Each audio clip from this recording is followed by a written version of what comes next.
இன்றைய தினம் நாம் தியானிக்க இருப்பது வெளிப்படுத்தல் புஸ்தகத்தில் உள்ள 17, 18 2 அத்தியாயங்கள். உண்மையிலே இது சென்ற வாரம் நாம் தியானித்த 6லிருந்து 16வது அத்தியாயத்தினுடைய தொடர்ச்சி தான். ஆனா நேற்று அதுக்கே டைம் இல்லை. 19லிருந்து 22 அத்தியாயங்கள் வேற ஒரு காரியத்தை சொல்லுவதனால அதோடையும் இதை சேர்க்க முடியாது. அதனால இன்னைக்கு இந்த 2 அத்தியாயங்களை நம்ம கொஞ்சம் தெளிவாக படிக்கலாம்னு. அதிகமாக நான் அறிந்த வரைக்கும் வெளிப்படுத்தல் புஸ்தகத்தை படிக்கிறவங்க அந்த 7 கோப கலசங்கள் முடித்தோடனே இந்த 2 அத்தியாயத்தை அப்படியே ஒரு ஜம்ப் பண்ணி தாண்டி 19, 20, 21 போயிடுவாங்க. ஆனா தேவன் 2 அத்தியாயங்கள் நமக்கு தெளிவாக ஒரு சில காரியங்களை குறிக்க வேண்டும் என்று கொடுத்திருக்கிறார். இதை நாம தியானிக்கிறதுக்கு கொஞ்சம் இக்காலகட்டத்தில் உள்ள நமக்கு மிகவும் உதவியாக இருக்கும். ஆக்சுவலா 6லிருந்து 16வது அத்தியாயத்தில் நடைபெற்ற நிகழ்ச்சிகள் 7 முத்திரைகள் உடைப்பது, 7 எக்காலங்கள், 7 கோப கலசங்கள், இவைகள் பூமியிலே தேவனுடைய கோபம் வந்ததனட அதன் விளைவாக என்ன நடந்தது அப்படிங்கிறத தான் கொஞ்சம் விளக்கி எக்ஸ்பிளைன் பண்ணி சொல்றாங்க. அதுல வரக்கூடிய ஒரு காரியம் இது அதனுடைய பின் விளைவுகள், கடைசியான ஒரு சம்பவம். அதாவது பேட் நியூஸ், உலகத்துக்கு வரக்கூடிய பேட் நியூஸ்ல the last bad news. 19லிருந்து நமக்கு தெரிந்த வரைக்கும் கிறிஸ்தவர்களுக்கும் நமக்கும் அது ஒரு good news. So it's end of the bad news. இந்த வெளிப்படுத்தல் புஸ்தகத்துல 3 ஸ்திரீகளை பற்றிய செய்தி உள்ளது. பெண்கள் அப்படின்னு சொல்லி 3 பெண்களை குறித்த செய்தி உள்ளது. அதுல சூரியனை அணிந்திருந்த ஒரு ஸ்திரீ அப்படிங்கறத 12வது அத்தியாயத்துல நம்ம பார்த்தோம்.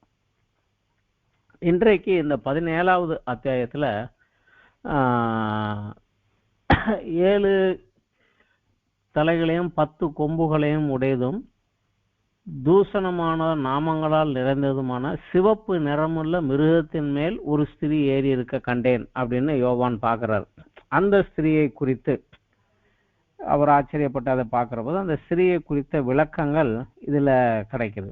17வது அத்தியாயம் பூரா அந்த ஸ்திரீயை குறித்த ஒரு விளக்கங்களும், 18வது அத்தியாயத்துல அவளுடைய முடிவு, அவள் எப்படி முடிவடைந்தால், அவளுடைய அழிவு எப்படி வந்தது அப்படிங்கிறத 18வது அத்தியாயத்துல, அந்த 2 அத்தியாயத்திலையும் ஒரு ஸ்திரீயை குறித்த செய்தி, அவள் யார் அப்படிங்கிற விளக்கம் ஒண்ணுலையும், அவளுடைய அழிவு, அவளுடைய முடிவு எப்படி வந்ததுங்கிறது 18வது அத்தியாயத்துல, அந்த 2 அத்தியாயத்திலையும் இதுதான் இருக்கு. இதைத்தான் இன்றைக்கு வாரம் நம்ம பார்க்க இருக்கிறோம். அப்புறம் அடுத்த வாரம் நம்ம பார்க்கக்கூடிய 19வது அத்தியாயத்துல அதுலயும் ஒரு ஸ்திரீயை குறித்து வருகிறது. 7வது வசனத்துல வருகிறது. ஆட்டுக்குட்டியான ஒரு கல்யாணம் வந்தது, அவருடைய மனைவி தன்னை ஆயத்தம் பண்ணினாள் அப்படின்னு அதுல ஒரு ஸ்திரீயை குறித்து கொடுக்குறாங்க. அதை நம்ம அடுத்த வார தியானத்துல நம்ம அதை பார்க்கலாம்.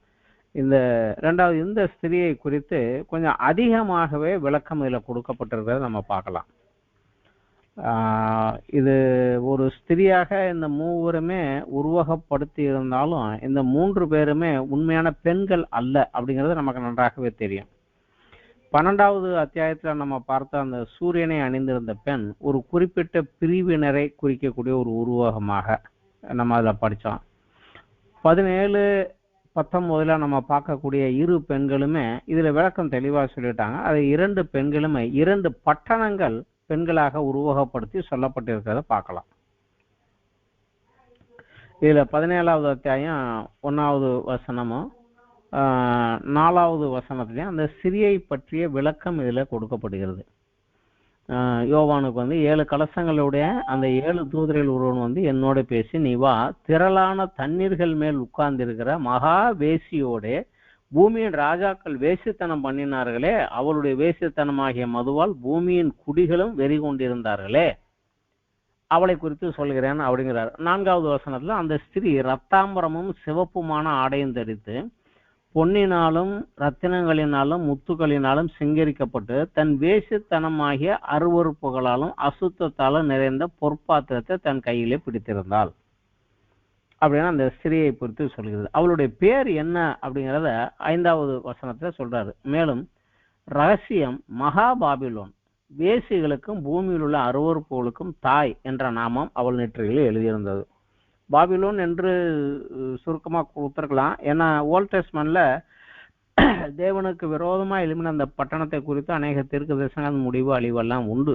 ஆனா இது அதுலயும் கொஞ்சம் ஹை. அதனாலதான் மகா பாபிலோன். அது மட்டும் இல்ல, இந்த மகா பாபிலோன் யார் என்பது ஒரு ரகசியமும் கூட.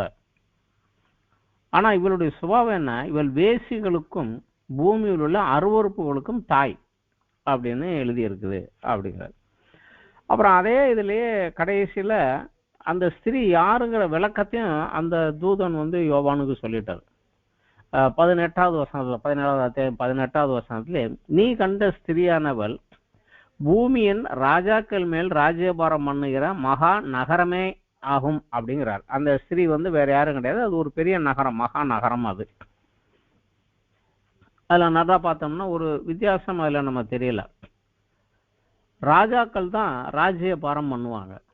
ஆனா இந்த ஸ்திரீ ராஜாக்கள் மேல் ராஜ்யபாரம் பண்ணினாள் அப்படின்னு வருகிறது. இது ஒரு பட்டணம், பூமியில் உள்ள ராஜாக்களை எல்லாம் அது தன் ஆளுகைகளாக வைத்திருந்தது. அதுதான் அதுக்கு அர்த்தம், அந்த பட்டணம் அப்படின்னு சொல்லி தேவதூதனால யோவானுக்கு வெளிப்படையாகவே இந்த விளக்கங்கள் எல்லாம் அங்க கொடுக்கப்பட்டது. அது மாத்திரமல்ல, அவளுடைய பெயர் மகா பாபிலோன் என்று கூறப்பட்டுள்ளது. ஆனா யோவானுக்கு இந்த தரிசனம் கிடைத்த நேரத்துல, இந்த தரிசனம் யோவானுக்கு கொடுக்கப்பட்ட காலத்துல, பாபிலோன் அப்படிங்கிற நகரம் முற்றுமாக அழிக்கப்பட்டு மனித நடமாட்டம் இல்லாத பாலடைந்த இடமாகத்தான் கிடந்தது. அது முந்தைய பாபிலோனியர்கள் நேபுகாத்நேச்சரோட தலைநகராக இருந்த இடம். ஆனா அதுக்கப்புறம் அது அழிக்கப்பட்டு போயிருந்தது. இந்த பட்டணத்தை குறித்து பாபிலோன் என்று சொல்லுவதனால அந்த பட்டணத்தினுடைய இயல்புகளும் சுபாவங்களும் இங்க இருக்கும் அப்படிங்கறதுனால அந்த பட்டணத்தை குறித்து நம்ம கொஞ்சம் பார்த்தோம்னா இந்த மகா பாபிலோனை குறித்து நம்ம இன்னும் கொஞ்சம் அதிகமாக தெரிஞ்சுக்கலாம். ஆதியாகம புஸ்தகம் 10வது அத்தியாயத்துல 8, 9, 10 வசனங்களில பார்த்தா, சினேயர் தேசத்துல இருந்த பாபேல் அப்படிங்கிற இடத்துல நிம்ரோத் ஒரு ராஜ்யத்தை கட்டி ஆண்டான் அப்படின்னு வருது. அந்த பாபேல் அப்படிங்கிற ஊர் தான் பிற்காலத்துல பாபிலோன் அப்படின்னு ஆச்சு. அந்த பாபேல என்ன நடந்ததுங்கிறது கிறிஸ்தவர்கள் எல்லாருக்கும் நன்றாக தெரியும். தங்கள் பெருமையை உயர்த்துவதற்காக, எங்களுக்கென்று பேர் உண்டாக்குவதற்காக வானத்தை அளாவுகிற அளவுக்கு ஒரு கட்டடம் கட்டுவோம் அப்படின்னு எதிர்த்து போனாங்க.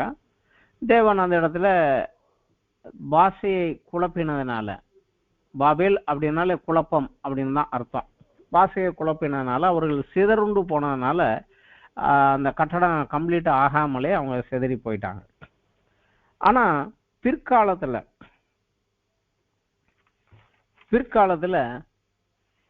நேபுகாத்நேச்சர் அவன் ராஜ்யபாரம் பண்ணுகிற போது இந்த இடத்துல அவன் ஒரு மிகப்பெரிய நகரத்தை கட்டி தலைநகராக கொண்டு ஆட்சி செய்தான். இதுல முதலிலே அந்த பாபேலில் ஆட்சி செய்த நிம்ரோத்து தான் உலகத்திலே முதலாக விக்கிரக வணக்கம், இந்த பில்லி சூனியம், மாந்திரிகம் இவைகளெல்லாம் ஆரம்பித்து வைத்தவன். எனவே அன்றைய காலத்திலே தேவனுக்கு விரோதமாக எழும்பின நகரம். பின்னாட்களிலே பாபிலோன் நேபுகாத்நேச்சர் இதை பெரிய பட்டணமாக கட்டி, அன்று உலகத்திலிருந்து 7 அதிசயங்கள் ஒன்றான தொங்கு தோட்டம் அங்க இருந்தது, மிகப்பெரிய நகரம். அவனே அந்த நகரத்தை பார்த்து பெருமையாக தன் மாடியில் இருந்து சொன்னான், என் பேர் பெருமைக்காக நான் கட்டிய மகா பாபிலோன் அல்லவா என்று சொன்னான். தேவ தண்டனை அவன் மேல் வந்தது. அது நம்ம தானியேல் புஸ்தகத்துல நம்ம அதை பற்றி நன்றாக படித்திருக்கிறோம். இந்த பாபிலோன் நகரத்தை நேபுகாத்நேச்சர் கொண்டு ஆட்டான். அந்த நேபுகாத்நேச்சர் காலத்துலதான் யூதா முற்றுமாக அழிக்கப்பட்டு, அதுக்கு முன்னாடியே இஸ்ரவேல் 10 கோத்திரங்கள் அசிரியாவின் கீழே சிறையிருப்புக்கு போயிட்டாங்க. இருந்தது யூதா தான். அந்த யூதாவை இந்த நேபுகாத்நேச்சர் தான் அழித்து அதில் உள்ள ஜனங்களை எல்லாம் கைது பண்ணி தன் தேசத்துக்கு கொண்டு போய் இங்கே எருசலேமில் இருந்த தேவாலயத்தில் உள்ள இருந்த பொன் வெள்ளி எல்லாவற்றையும் கொள்ளையடித்து அந்த தேவாலயத்தை சுத்தமாக நொறுக்கி அந்த பட்டணத்தை தரமட்டம் ஆக்கி விட்டு போனான். எப்படி அந்த பாபேல் தேவனுக்கு விரோதமாக எழும்பியதோ அதே போல அதில் தோன்றிய பின்னாட்களில் தோன்றின பாபிலோனும் தேவனுக்கும் தேவ ஜனங்களுக்கும் விரோதமாக எழும்பி நின்றது. அது மாத்திரமல்ல, இந்த நகரம் எப்படி இருக்கும் என்று அறியலாம் என்றால், இந்த 17வது அத்தியாயத்துல அவளை குறித்த ஒரு இன்ட்ரோடக்ஷன் அந்த தூதன் ஆரம்பிக்கிறார். 7 கலசங்களுடைய இந்த 7 தூதன் ஒருவன் என்னோட பேசி, நீ வா, திரளான தண்ணீர்களின் மேல் உட்கார்ந்து இருக்கிற மகா வேசி, அவளோடு பூமியின் ராஜாக்கள் வேசித்தனம் பண்ணினார்களே அப்படிங்கிறார். ஸோ அந்த நகரத்துக்கு மகா பாபிலோன் என்ற ஒரு பேர் இருந்தது, ஆனால் வேசி என்ற ஒரு பேரினாலும் அது அழைக்கப்பட்டது. பழைய ஏற்பாட்டில் பார்த்தா 2 பட்டணங்கள் இதே மாதிரி தேவனால அது வேசி என்று அழைக்கப்பட்டது. அந்த 2 பட்டணங்களுமே தேவனுக்கும் தேவ ஜனங்களுக்கும் விரோதமாக எழும்பின பட்டணங்கள். விக்கிரக வணக்கத்திலும் விபச்சாரத்திலும் பொருளாதார பொருள் சேகரிப்பதிலுமே தீவிரமாக இருந்த ஒரு பட்டணங்கள். இதுல ஒரு பட்டணம் வந்து அசிரியாவின் தலைநகரம், அது நினிவே. நாகும் தீர்க்கதரிசி எழுதின புஸ்தகத்தில் நம்ம பார்த்தோம்னா இந்த பட்டணத்தை குறித்து விளக்கம் வந்து தெளிவாக சொல்லப்படுகிறது. ஓல்ட் டெஸ்டமென்ட்ல நாகும் எழுதின தீர்க்கதரிசியோட புஸ்தகத்தில் பார்த்தோம்னா அதுல தெளிவாகவே அவர் கொடுக்கிறார். அவர் நாகும் 1வது அத்தியாயம் 1வது வசனத்திலே இந்த பட்டணத்தின் பெயரை சொல்லி ஆரம்பிக்கிறார். நினிவேயின் பாரம், எல்கோசனாகிய நாகுமின் தரிசன புஸ்தகம். அந்த ஒரு பட்டணத்துக்கு வரக்கூடிய அழிவை பற்றி மட்டும்தான் இந்த நாகூமில் இருக்கக்கூடிய 3 அத்தியாயங்களுமே வருது. நினிவேன்னா நமக்கு நல்லா இருக்கும் ஞாபகம் வருகிறது யோனா தீர்க்கதரிசி எங்க அனுப்புனாரு. அவர் செய்தியை கேட்டு ஜனங்கள் மனம் திரும்பினாங்க, ஆனா நிலைச்சு நிக்கல, திருப்பி அவங்க பழைய வழிக்கே போயிட்டாங்க. அப்பொழுது பிற்காலத்துல நாகூமை கொண்டு தேவன் அதற்கு ஒரு எச்சரிப்பு கொடுத்தார். அந்த நாகும் தீர்க்க தரிசனத்தை சொன்னபடி அந்த தேசம் முற்றுமாக அழிக்கப்பட்டு போனது. அது எப்படி அழிவு வரும் அப்படிங்கிறத தான் இதுல வந்து ஒரு விளக்கமாக எழுதியிருந்தார். அதுல அந்த 3வது அத்தியாயத்துல வசனம் 4 அந்த பட்டணத்தை குறித்து இப்படியாக சொல்லுகிறார். தன் வேசித்தனங்களினால் ஜாதிகளையும் தன் சூனியங்களினால் வம்சங்களையும் விற்கிற மகா சூனியக்காரின் ரூபவதியுமாய் இருக்கிற வேசியினுடைய திரளான வேசித்தனங்களின் நிமித்தம் நான் இதுக்காக உனக்கு விரோதமாக வருவேன் என்று அந்த பட்டணத்தை குறித்து சொல்லுகிறார். ஸோ அதிகமாக விக்கிரக வணக்கங்களும் பில்லிசூனியங்களும் இருக்கக்கூடிய ஒரு பட்டணமாக அது இருந்தது. அதற்கு அடுத்தபடியாக சொல்லப்பட்ட ஒரு பட்டணம் ஏசாயா தீர்க்கதரிசியின் மூலமாக சொல்லப்பட்டது. அது தீரு. அது சீதோனியர்களுடைய தலைநகரமாக இருந்தது. அதுவும் இன்றைக்கு இல்லை, அழிந்து போய்தான் போச்சு. ஏசாயாவினுடைய 23வது அத்தியாயத்தில் நம்ம பார்த்தோம்னா முதல் வசனத்துல இருந்து அது அந்த பட்டணத்தை குறித்து சொல்லப்பட்டிருக்கிறது. தீருவின் பாரம், தீரு பட்டணத்தை குறித்து தேவன் கொடுத்த எச்சரிக்கை அப்படின்னு வருது. அதுல அந்த தீரு பட்டணத்துக்கு வரக்கூடிய அழிவுகள் எப்படி இருக்கும், என்ன இருக்கும் அப்படிங்கிறதெல்லாம் சொல்லி அது கடைசியா வந்து அது எப்படி வந்து முடிக்கிறாருன்னா 15 17 வசனங்கள் வரைக்கும் பார்க்கலாம். ஏசாயா 23 15-17. அக்காலத்திலே தீரு ஒரு ராஜாவுடைய நாட்களின்படி 70 வருஷம் மறக்கப்பட்டிருக்கும். 70 வருஷங்களின் முடிவிலே தீருவுக்கு சம்பவிப்பது வேசியின் பாடலுக்கு சமானமாய் இருக்கும். மறக்கப்பட்ட வேசியே, நீ வீணையை எடுத்து நகரத்தை சுற்றி திரி, நீ நினைக்கப்படும்படி அதை இனிதாக வாசித்து பல பாட்டுகளை பாடு. 70 வருஷங்கள் முடிவிலே கர்த்தர் வந்து தீருவை சந்திப்பார். அப்போது தன் பணயத்துக்கு திரும்பி வந்து பூமியில் உள்ள சகல ராஜ்யங்களோடும் வேசித்தனம் பண்ணும். ஸோ இந்த பட்டணமும் வேசி என்றுதான் அழைக்கப்படுகிறது. அதே போல இந்த பாபிலோன் பட்டணமும் இங்கு வேசி என்றல்ல, மகா வேசி என்று அழைக்கப்படுகிறது. எரேமியா தீர்க்கதரிசியினுடைய புஸ்தகத்துல பார்த்தா 50வது அத்தியாயம் 51வது அத்தியாயம் இந்த 2லயுமே அன்று நேபுகாத் நேச்சர் ஆண்ட பாபிலோனுக்கு விரோதமாக தேவனுடைய நியாய தீர்ப்பு எப்படி வந்தது, அந்த பாபிலோனுக்கு விரோதமாக தேவன் கூறின தீர்க்க தரிசனம் என்ன அப்படிங்கிறது வந்து எரேமியாவினுடைய இதுல வரும்.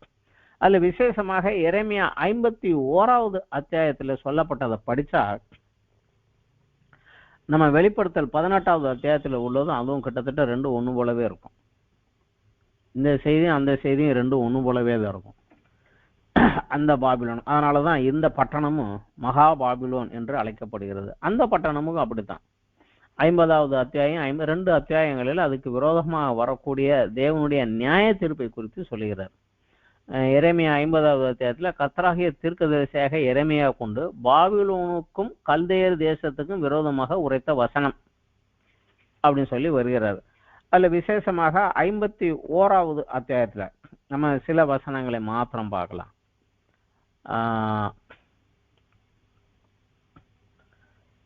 51வது அத்தியாயத்துல 5வது இதுல இருந்து நம்ம பார்க்கலாம். பார்த்தோம்னா அதுல அதை குறித்து சொல்லப்பட்ட சில காரியங்கள் அதுல இருக்கும். அவர்கள் தேசம் இஸ்ரவேலின் பரிசுத்தருக்கு விரோதமாக செய்த அக்கிரமத்தினாலே நிறைந்திருந்தும் யூதா தன் தேவனாலும் இஸ்ரவேல் சேனைகளின் கர்த்தராலும் கைவிடப்படவில்லை. நீங்கள் பாபிலோனின் அக்கிரமத்தில் சங்காரமாகாதபடி அதன் நடுவிலிருந்து ஓடி அவரவர் தங்கள் ஆத்மாவை தப்பிவீங்கள். இது கர்த்தர் அதனிடத்தில் பழி வாங்குகிற காலமா இருக்கிறது. அவர் அதற்கு பதில் செலுத்துவார். பாபிலோன் கர்த்தருடைய கையில் உள்ள பொற்பாத்திரம். அது பூமி அனைத்தையும் வெறிக்க பண்ணினது. அது மதுவை ஜாதிகள் குடித்தார்கள். ஆகையால் ஜாதிகள் புத்தி மயங்கி போனார்கள். இது அதுக்கு விரோதமாக ஆட்களை எந்திரிச்சு வா, அழிக்கவா அப்படின்னு சொல்கிறாரு. இதுல சொல்லப்பட்டதின்படி சம்பவங்கள் அனைத்துமே அன்றைய அந்த பாபிலோன் பட்டணத்துக்கு வந்தது. இன்றைக்கு அந்த தீரு பட்டணம், அந்த நினிவே பட்டணம், இந்த பாபிலோன், இந்த மூன்றுமே அழிக்கப்பட்டு நொறுக்கப்பட்டு தரைமட்டமாக மனித நடமாட்டம் இல்லாத ஒன்றாக தேவனுடைய நியாயத்திற்கு சாட்சியாகத்தான் இன்னைக்கு இருக்குது. ஆனா இந்த 3 பட்டணங்கள் இழந்து போனதை போல இந்த மகா பாபிலோனுக்கும் என்ன நியாய தீர்ப்பு வரும் அப்படிங்கிறது வெளிப்படுத்தல் 18ல சொல்லப்படுகிறது. இந்த மகாநகரம் எது அப்படின்னு சொன்னா இப்ப எங்க இருக்குன்னு தெரியாது. ஆனா இதுல உருவாகமாக அது ஏறி இருக்கக்கூடிய மிருகத்தை வைத்து ஒரு கணக்கு சொல்றாங்க. அதுக்கு 7 தலை உண்டு.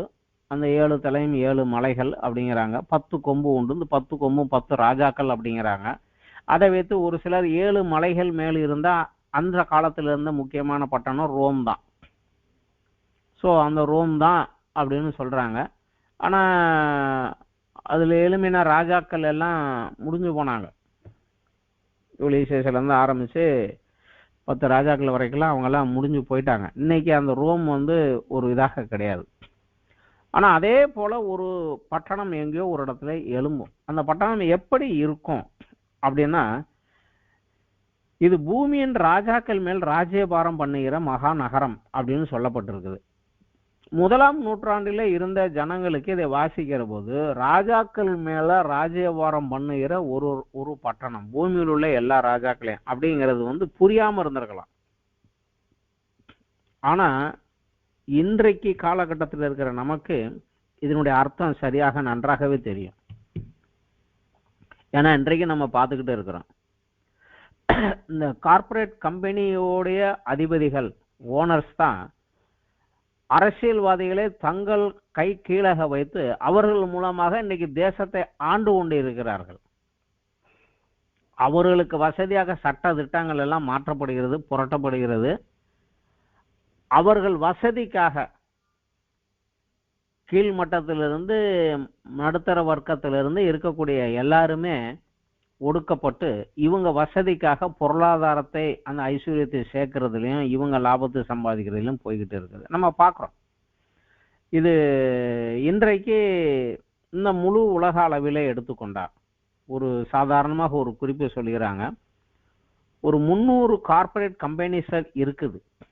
அந்த 300 கார்ப்பரேட் கம்பெனிகளின் ஆளுகைக்கு கீழே தான் இந்த உலகத்தில் இருக்கக்கூடிய எல்லா தேசத்தினுடைய அதிபதிகளும் அவங்களால தான் கண்ட்ரோல் பண்ணப்படுகிறார்கள் அப்படிங்கிறாங்க.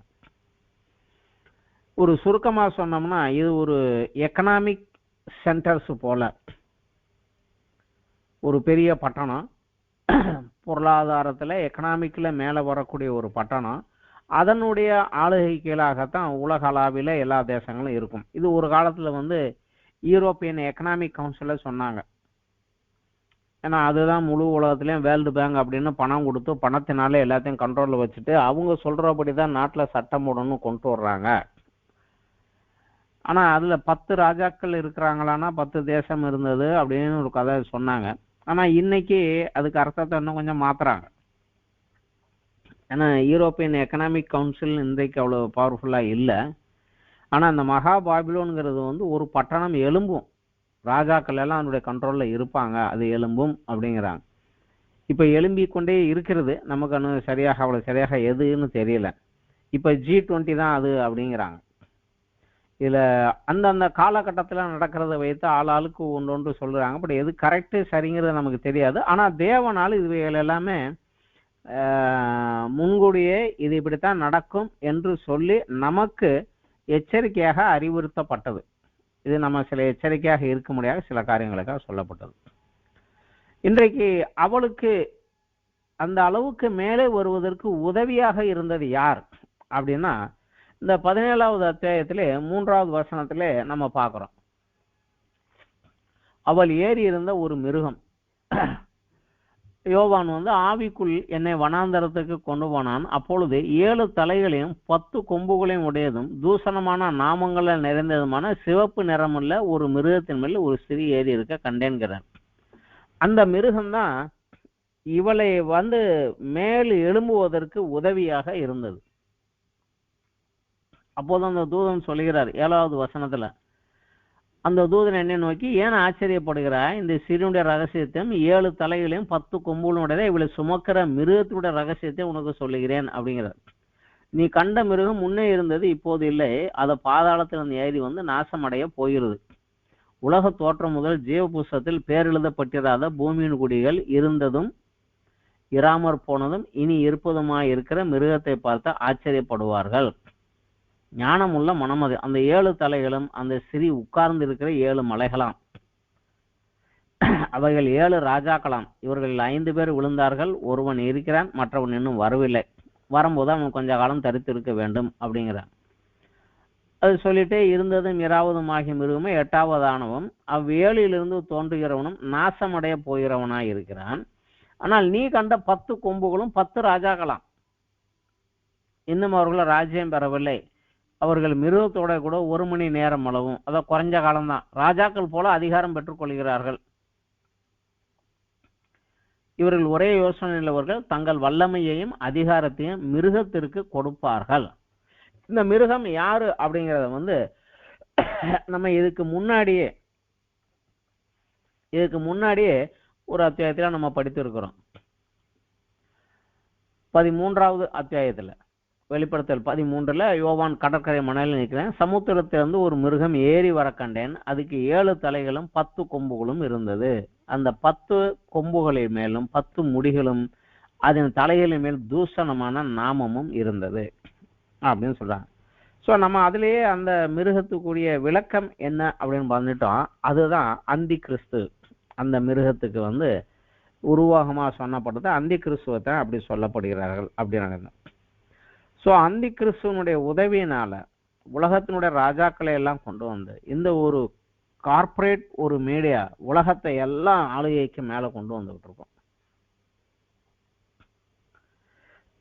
ஆனா அவளுடைய முடிவிலே அது என்ன ஆகும் அப்படின்னா, எந்த ராஜாக்கள் மூலமாக அவளை மேல உயர்த்தினானோ அந்த ராஜாக்கள் மூலமாகவே அந்தி கிறிஸ்து அவளை அழித்து போடுவான். அதை வந்து இதுலயே நம்ம 17வது அத்தியாயத்திலே நம்ம பார்க்கலாம். 16வது வசனம், 17வது வெளிப்படுத்தல் 17ல 16, நீ மிருகத்தின் மேல் கொண்ட 10 கொம்பானவர்கள் அந்த வேசியை பகைத்து அவளை பாலும் நிர்வாணமும் ஆக்கி அவளுடைய மாம்சத்தை பட்சித்து அவளை நெருப்பினாலே சுட்டரித்து போடுவார்கள். தேவன் தம்முடைய வார்த்தைகள் நிறைவேறும் அளவும் அவர்கள் தமது யோசனை நிறைவேற்றுவதற்கும் ஒரே யோசனை உள்ளவர்களாயிருந்து தங்கள் ராஜ்யத்தை மிருகத்து கொடுக்கிறதற்கும் அவளுடைய இருதயங்களை ஏவினார். ஸோ இவர்கள் மிருகத்தினுடைய ஆளுகை கீழே போவதும் இவளை அழிப்பதுமே ஏற்கனவே தேவனுடைய ஒரு திட்டம், தேவனுடைய அனுமதிக்கப்பட்ட தேவனுடைய ஆளுகைக்குரிய ஒரு திட்டம் தான். ஸோ இது நடக்கும் அப்படிங்கிறத தான் நம்ம இதில் பார்க்கலாம். இதுல நாம அறிந்து கொள்ள வேண்டிய ஒரு விஷயம் என்னன்னா, அந்த தேசி என்கிற மகா பாபிலோனுடைய குணம் அது எப்படி இருக்கும்? பெருமை. பாபில் கோபுரம் உயரமா கட்டணுங்கிற போல நேபாத் நேச்சர் பெரிய பெரிய மாளிகைலாம் கட்டிட்டு பாரு நான் எவ்வளவு பெருசா கட்டினா பாரு அப்படின்னாரு. அந்த பெரிய பெரிய கட்டடங்கள் கட்டி உயரமா கொண்டு வந்து பெருமைப்படுகிறது. அதற்கப்புறம் பேராசை, இன்னும் வேணும் இன்னும் வேணும் இன்னும் வேணும் இன்னும் வேணும் சேர்க்கணுடைய பேராசை. இது ரெண்டும் சேருகிற போதே இதோட சேர்ந்து அடுத்தது ஒண்ணு தானாவே அங்க வந்துடும், விக்கிரக வணக்கம். அதற்கப்புறம் அங்க இருக்கக்கூடியது முக்கியமானது கண்களின் இச்சை, மாம்ச இச்சை. இதை ஜனங்களுக்கு விற்று அதன் மூலம் ஐஸ்வர்யம் சம்பாதிப்பது. அதே சமயத்துல இந்த வேசி அந்தி கிறிஸ்து, கள்ள தீர்க்கதரிசி, வலு சர்ப்பம் என்கிற பிசாசு, இவர்களுடைய கூட்டணி, இவள் மூலமாக உலகத்தில் உள்ள அனைவரையும் கெடுப்பதற்கு இவர்கள் உபயோகப்படுத்தினார்கள், தங்கள் காரியம் ஆகிற வரைக்கும். இவள் மூலமாக ஜனங்களை கெடுப்பாங்க. அதான் சொல்லுகிறார், சகல ஜனங்களையும் அவள் வேசித்தனத்தினாலே கெடுத்து போட்டாளே. இந்த ஒரு காரியத்துல அந்த ஒரு 3 பேரும் கிறிஸ்துவர்களுக்கும் விரோதமாக செயல்படுவார்கள். இந்த கூட்டணி பிசாசு, அந்தி கிறிஸ்து, கள்ள தீர்க்கதரிசி, இவர்கள் செயல்படுத்தி கொண்டு வந்த இந்த ஒரு மகா பாபிலோன் என்கிற வேசியின் மூலமாக இவர்கள் செயல்படும் போது இவர்கள் கிறிஸ்தவர்களுக்கும் விரோதமாகவே செயல்படுவார்கள். இதை நம்ம 17வது அத்தியாயத்திலே 6வது வசனத்துல கூட பார்க்கலாம்.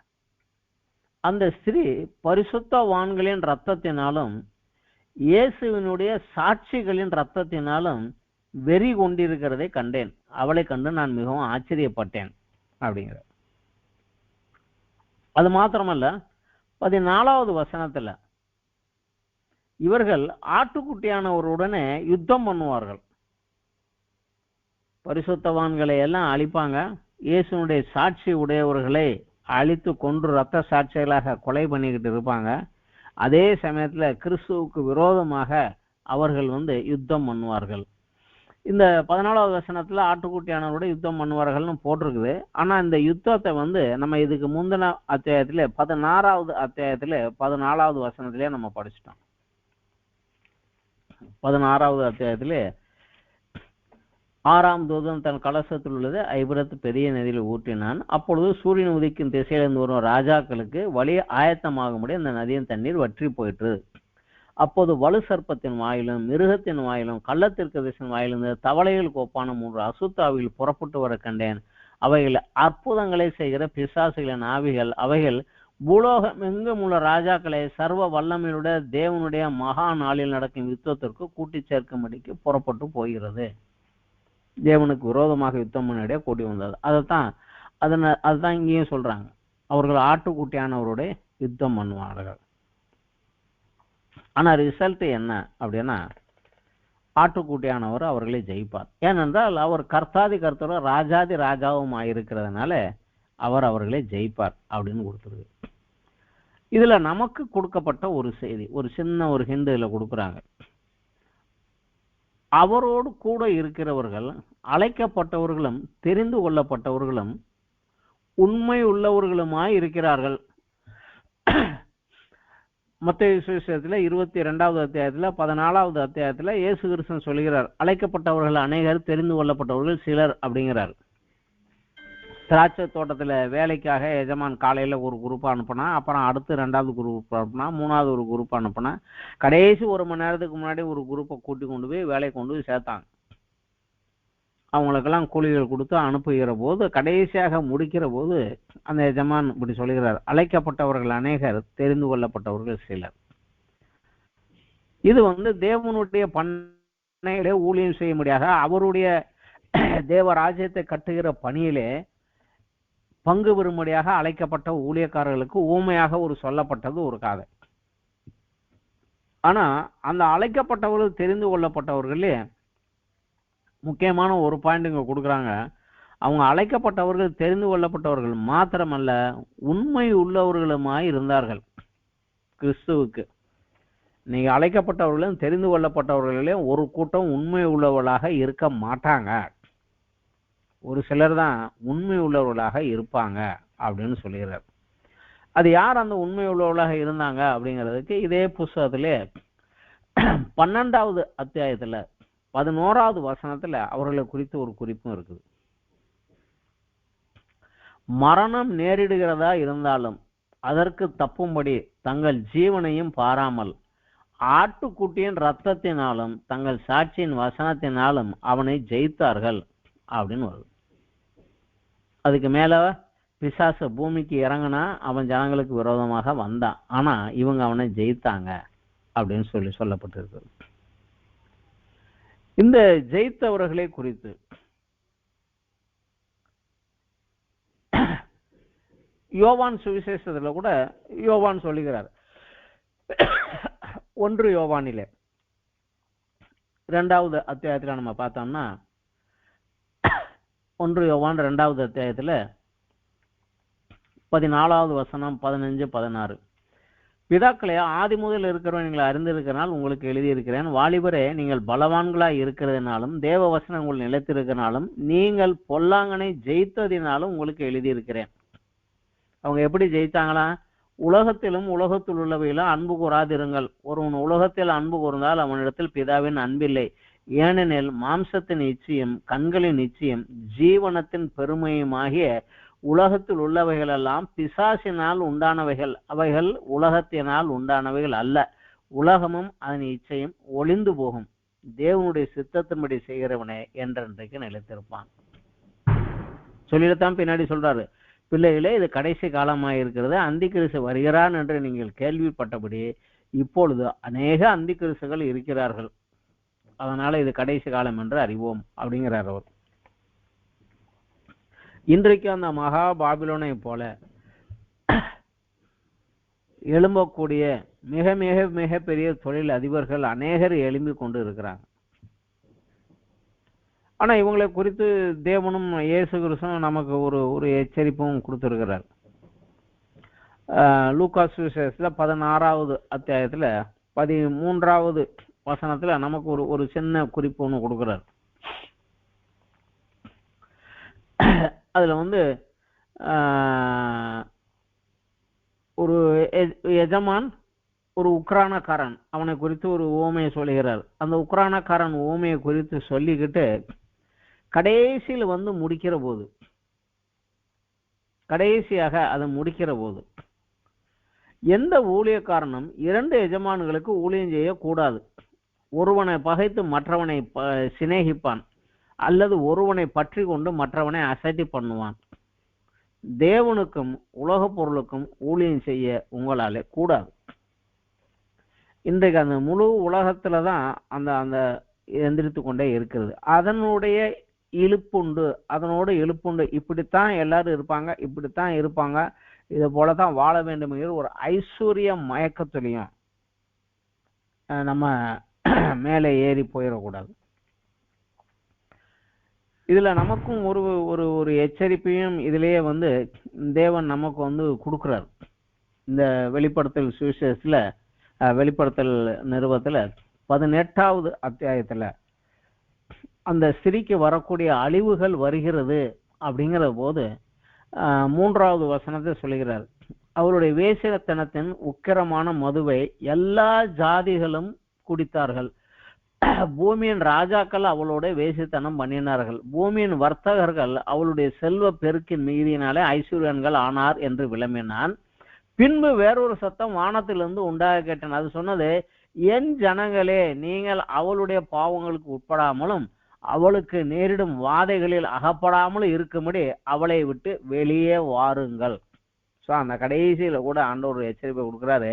என் ஜனங்களிலே சிலர் இன்னும் சிக்குண்டு அந்த ஐஸ்வர்ய மயக்கத்தினாலே உலக பிரகாரமான வாழ்க்கைக்குள்ள இதுக்குள்ள போய்கிட்டு இருப்பாங்க. என் ஜனங்களே, நீங்க அவளை விட்டுட்டு வெளியே வாங்க. உலகம் சொல்லக்கூடிய இந்த ஒரு காரியத்தை நீங்க பிடித்து கொண்டு போகாதீங்க, வெளியே வாங்க அப்படிங்கிற ஒரு அழைப்பு கொடுக்கும். இவள் அழிந்த போது, இதெல்லாம் அழிந்த போது 18வது அத்தியாயம் 9வது வசனத்துல ராஜாக்கள் அழுகிறாங்க, 18வது அத்தியாயம் அதிலே 19வது வசனத்துல வர்த்தகர்கள் பெரிய பெரிய வியாபாரிகள் அழுது புலம்புகிறார்கள். 17வது வசனத்துல மாலுமிகளும் தொழில் செய்கிறவர்களும் அழுது புலம்புவார்கள், என்றால் எங்க பிசினஸ் எல்லாம் போச்சே அப்படின்னு. ஆனா அதே நேரம் பரலோகமும் பரிசுத்தவான்களும் களி கூர்ந்து கொண்டிருப்பார்கள். நாம இதுல கடைசி காலத்துல கொஞ்சம் எச்சரிக்கையாக இருக்கக்கூடிய ஒரு காலம். கிறிஸ்தவர்கள் சொல்றாங்க, கிறிஸ்துவுக்குள்ள இருக்கிறாங்க, ஆனாலும் வேர்ல்டுலியாக இன்னும் அந்த மண்ணாசையும் பொன்னாசையும் விடாம அப்படியே தன்னை உயர்த்து கொண்டே போவதில்லை, இன்னும் செல்வத்தை சேர்க்கறதில்ல. அதுக்கு வேர்ல்டுலி டெக்னிக் உலக பிரகாரமான முறைகளை உபயோகப்படுத்துறதில்ல. எல்லாரும் அப்படித்தான் இருக்கிறாங்க, நானும் அப்படித்தான் இருக்கணும் அப்படின்னு போறவங்களால தேவன் அவர்களுக்கென்று கொடுக்கப்பட்ட அழைப்பை அறியாமல் பாதை மாறி போய்கிட்டு இருக்கிறாங்க. அதனால தான் இயேசுன்னு சொல்றாரு, இடுக்கமான வாசல் வழியாக நுழைங்க. அது கொஞ்சம் சிக்கல் தான், ஆனா கேட்டுக்கு போகிற வாசல் விரிவும் பெரியதாகவும் இருக்குது. ஆனா அது கீழ் நோக்கி போய்கிட்டே இருக்கும், திருப்பி வர்றது கஷ்டம். கடைசி காலம் வர்றதுக்குள்ள திருப்பி வந்துருங்கன்னு கடைசியாக ஒரு எச்சரிப்பு கொடுக்குறாரு. இந்த 2 அத்தியாயங்களை நம்ம பார்த்ததுல ஒரு காரியம் நம்ம தெரியலாம். பெரிய ஒரு அடி எக்கனாமிக்ஸ் இதுல ஒரு பெரிய அடி ஒண்ணு வர இருக்குது உலக அளவில். நமக்கு தெரியும், அமெரிக்காவில் அந்த எக்கனாமிக்ஸ் கீழே விழுந்த போது அநேக தேசங்கள் அடிபட்டது. ஐரோப்பியாவில் அந்த எக்கனாமிக் கீழே விழுந்த போது அநேக தொழில்கள் அடிபட்டு போனது. ஆனா இது ஒரு தேசத்துல 2 தேசத்துல கிடையாது, உலகளாவிய அளவுல ஒரு அடி வரப்போகுது. அதனால அந்த காரியத்துல, உலகத்தினுடைய காரியத்துல ஓடிக்கொண்டிருக்காம 11வது மணிலையாவது ஆண்டவர் தோட்டத்துல வேலை செய்ய வந்துட்டு, அந்த அழைக்கப்பட்டவன் தெரிந்து கொள்ளப்பட்டவன் மட்டுமல்ல, அந்த கொஞ்ச காலத்திலாவது தன் வேலையை உண்மையாக அவருக்கென்று செய்தவர்களாக நம்ம எந்திரிச்சு வரணும். உலக பிரகாரமான வழியில வேல்டுலி பீப்புள் போல மேலே ஏறுவதற்கு நம்ம அல்ல. ஏனென்றால் இயேசு தெளிவா சொல்லிட்டாரு, அவர்கள் இந்த உலகத்தார் அல்ல அப்படின்ட்டாரு. நம்ம ராஜ்யம் மேல இருக்குது, நம்ம ராஜா மேல இருக்கிறாரு, அவர் கீழே வரப்போறாரு. அவரோட கூட சேர்ந்து 1000 வருடங்கள் இந்த பூமியை அரசாளும்படியாக அழைக்கப்பட்டவர்கள். இந்த அழைப்பு நமக்கு கொடுக்கப்பட்டது வாக்குத்தத்தமாக. அதற்கு விசுவாசித்து அதற்கு தகுதி உள்ளவர்களாக இப்போ நம்ம நடக்கணும். அதுதான் வேதம் நம்மகிட்ட எதிர்பார்க்கு. கடைசி காலத்துல வரக்கூடிய சம்பவங்கள் நமக்கு ஒரு ஸ்டடி பண்ணுவதற்காக கொடுக்கப்பட்டதுதான். ஸோ இது நம்மளே நம்ம ஆராய்ந்து பார்க்கணும். நீ இந்த வேல்டுலி பிடியிலிருந்து நம்மளை விடுவித்துக் கொள்ளத்தக்கதாக நம்மளை மேற்கொண்டு வர முடியாது. இது இதனுடைய பேடு நியூஸ்ல கடைசியாக வரக்கூடிய செய்தி. இதற்கு அப்புறம் வரக்கூடியது 19வது அத்தியாயத்திலிருந்து 22வது அத்தியாயம் வரைக்கும் இட்ஸ் குட் நியூஸ். பேடு முடிந்து குட் நியூஸ் ஆரம்பிக்குது. அதுல அநேக காரியங்கள் இருக்குது, நமக்கு சந்தோஷமான காரியங்கள் அநேகமா இருக்கு. 2 வரி 3 வரி தான் அங்க கொடுத்துருக்குறாங்க. ஆனா இந்த மகா பாபிலோனும் அதனுடைய அழிவை குறித்தும் நம்ம கொஞ்சம் நல்லா தெரிந்து கொள்ளணுங்கிறதுக்காக 2 அத்தியாயங்கள் விளக்கமாக கொடுத்தாங்க. அவருடைய அழிவு எப்படி வரும், என்னென்னலாம் வரும் அப்படின்னு. இந்த பாபிலோன் பட்டணம் இப்ப எங்க இருக்குன்னு கேட்டா நமக்கு தெரியாது. ஆனா அது ஒரு நாள் அடிபட்டு உழுவுற அன்னைக்கு நமக்கு தெரியும். நம்ம இருக்கிற இடத்துல நம்ம தேவனுக்குள்ள நம்மளை காத்துக்கொள்ள நம்ம அனுபவம். இந்த ஒரு கடைசி காலத்தில் என்னென்ன நடக்கும் அப்படின்னு சொன்னாரு. வரிசையாக இந்த காரியங்கள் நடந்து கொண்டு வருவதே நம்ம பார்க்கலாம். இதனுடைய காரியங்கள் சின்ன சின்ன சின்ன சின்னதாகவே அங்கங்க நடந்து கொண்டு வருது. ஒரு நாள் இது மொத்தமாக மேலே ஏறி போய் நிற்கும். நம்ம இதுக்குள்ள சிக்கி கொள்ளாதபடி விடுவித்து ஆண்டவருடைய ஆளுகைகளாக காத்துக்கொள்வோம். இன்றைக்கு இத்தோடு இந்த வாரத்தினுடைய வேத பாடம் முடிந்தது. அடுத்த வாரம் வெளிப்படுத்தல் 19 இருந்து 22 வரைக்கும் நம்ம அதை பார்க்கலாம். நன்றி, வணக்கம்.